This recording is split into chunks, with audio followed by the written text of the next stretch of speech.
Cerita dimulai sama kepala sekolah yang memanggil seorang guru cenayang bernama Nueno Sensei. Di mana kepala sekolah meminta bantuan sama Nueno dikarenakan para murid banyak yang mengalami kecelakaan. Kepala sekolah tahu kalau para murid mengalami musibah dikarenakan energi spiritual di kota ini meningkat. Itu diakibatkan karena energi yin dan yang mengalami gangguan.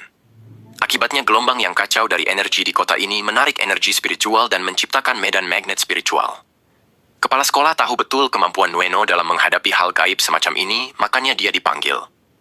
Nueno pun dengan senang hati akan melindungi para murid dari serangan gaib. Di dalam kelas Makoto menasehati Katsuya agar tidak main HP di kelas. Setelah itu Katsuya memanggil temannya Hiroshi namun malah dicuekin. Teman ceweknya pun bilang, kalau Hiroshi akhir-akhir ini sangat berbeda tak seperti biasanya. Saat itu ada seorang gadis bernama Kyoko yang menyapa Hiroshi. Namun Hiroshi malah mengabaikan begitu saja Kyoko hingga dirinya kesal. Katsuya pun langsung mencegah Kyoko bertindak lebih dengan mengalihkan pembahasan wali kelas baru mereka seperti apa. Kyoko lalu memberitahu kalau wali kelas kita merupakan tetangganya dulu. Di mana Kyoko bilang kalau dia memiliki kekuatan misterius, temannya pun pada bingung. Kyoko kembali bilang kalau gitu Nueno pernah mengusir roh halus. Semua teman-temannya pun makin tak percaya sama cerita Kyoko. Masak di zaman modern masih ada. Saat mereka lagi berbincang terdengar suara Pak Guru Nueno yang komat kamit berjalan di koridor. Anak-anak yang berada di kelas pun terlihat bingung dan ketakutan melihatnya. Saat Nueno sudah berada di depan pintu kelas, terlihat aura sangat di sekitarnya. Semua siswa yang melihatnya pun pada ketakutan. Namun semuanya hancur ketika musik seram berubah menjadi musik K-pop. Apalagi alat peraga layaknya dukun yang dikenakan Nueno juga hancur, makin tambah gagal deh, niatan keren Nueno. Di sisi lain Hiroshi sudah terlihat panik saat Nueno muncul tadi loh. Setelah itu, Nueno Sensei memperkenalkan namanya kepada murid kalau dia akan menjadi wali kelas baru mereka. Agar lebih mudah memanggilnya, Nueno menyuruh para murid memanggilnya Nube. Salah satu siswi yang bernama Miki bertanya, apakah Nube memiliki kemampuan mengusir roh? Aku ingin tahu kebenarannya. Nube lalu membawa mereka semua pergi ke sebuah foto yang matanya sering bergerak katanya. Tak ingin mengecewakan para muridnya, Nube akan menunjukkan kemampuannya. Di mana Nube langsung melakukan ritual pengusiran roh agar tak mengganggu para siswa lagi. Melihat cara pengusiran tersebut, Miki bilang ke Kyoko, apakah ini yang disebut cenayang? Saat ada ramai-ramai seorang guru perempuan yang bernama Ritsuko tanya. Nube lalu mendekati Ritsuko dan bilang kalau Ritsuko memiliki bakat menjadi cenayang. Ritsuko yang takut akan hantu pun langsung menampar Nube dan segera kabur. Nube yang kaget hanya bisa memanggil Ritsuko tanpa bisa berbuat apa-apa. Melihat buku milik Nube yang terjatuh, Hiroshi langsung mengambilnya. Teman-teman yang lain sendiri masih tak percaya kalau Nube beneran seorang cenayang. Saat melihat buku milik Nube, Hiroshi kembali mengingat kejadian menyeramkan. Hal itu membuat Hiroshi berteriak kalau dia tak percaya sama Nube. Nube lalu mendekati Hiroshi. Meski dia tak percaya, tapi mereka akan sekelas sekarang. Saat Nube mencoba memegang kepala Hiroshi, Hiroshi malah memukul Nube. Melihat hal itu, Kyoko langsung membawanya ke kelas agar lebih tenang.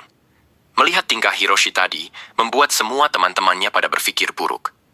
Setelah sekolah usai, terlihat Hiroshi akan main bola bersama teman-temannya. Di sisi lain, kepala sekolah tetap mempercayakan para murid pada Nube.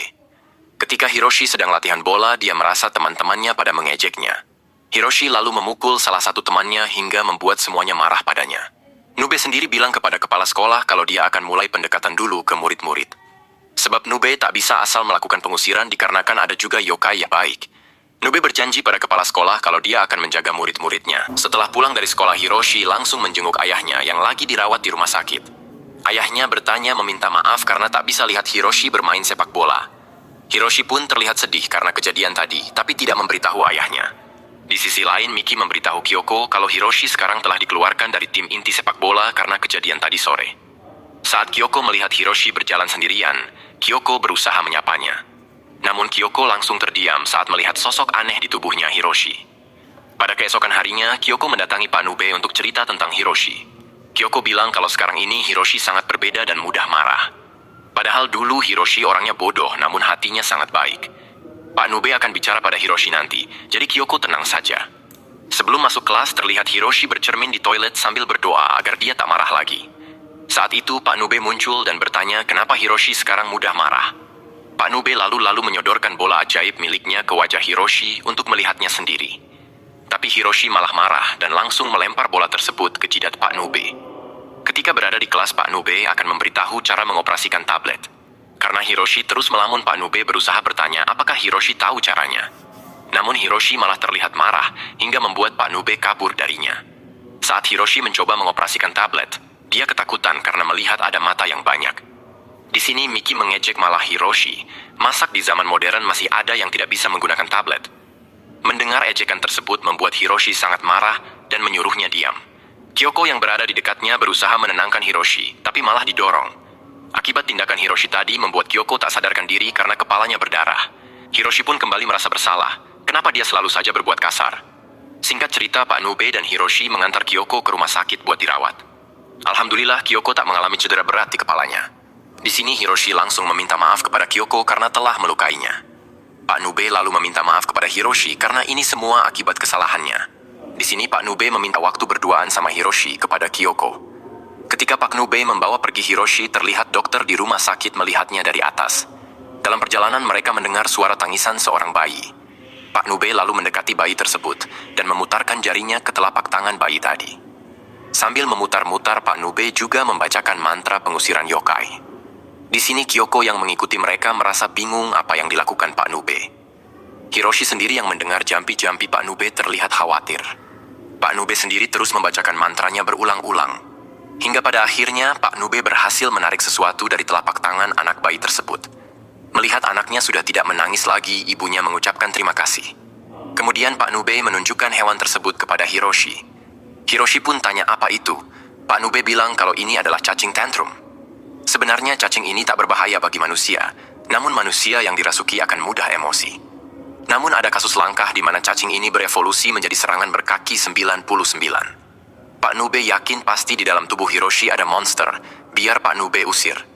Mendengar kata pengusiran membuat Hiroshi kembali mengingat sesuatu yang mengerikan.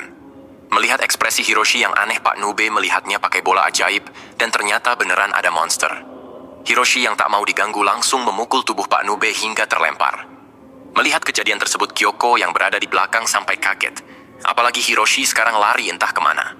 Di sini Kyoko yang khawatir bergegas menyusul Hiroshi, takutnya bertindak bahaya. Saat Hiroshi berada di bawah jembatan, amarah dirinya makin tak terkendali.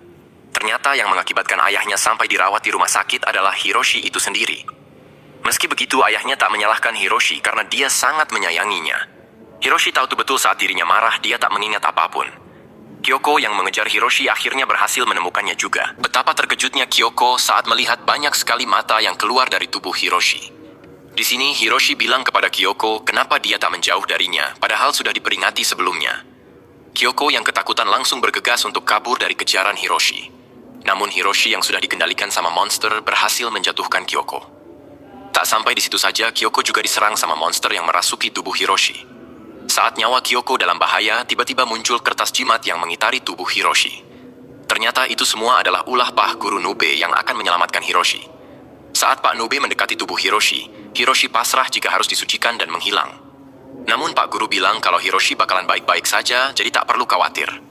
Saat itulah Hiroshi meminta pertolongan kepada Pak Nube agar mengusir roh jahat dari tubuhnya. Mendengar hal itu, Pak Nube menjadi senang dan akan melakukannya buat Hiroshi.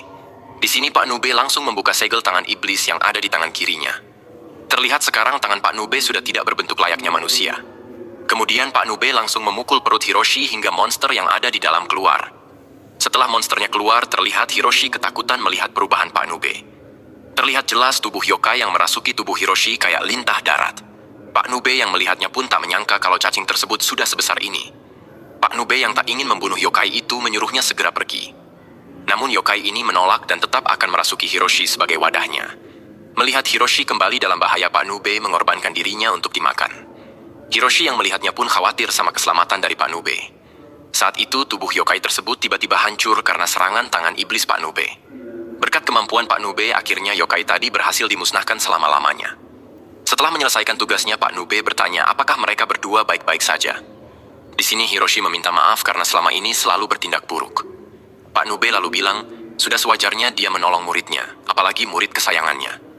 Melihat kedekatan mereka, Kyoko bilang ke Hiroshi, yang aku bilang kalau Pak Nube misterius benar kan? Sambil malu-malu Hiroshi bilang iya. Pak Nube pun merasa senang karena bisa akrab sama Hiroshi.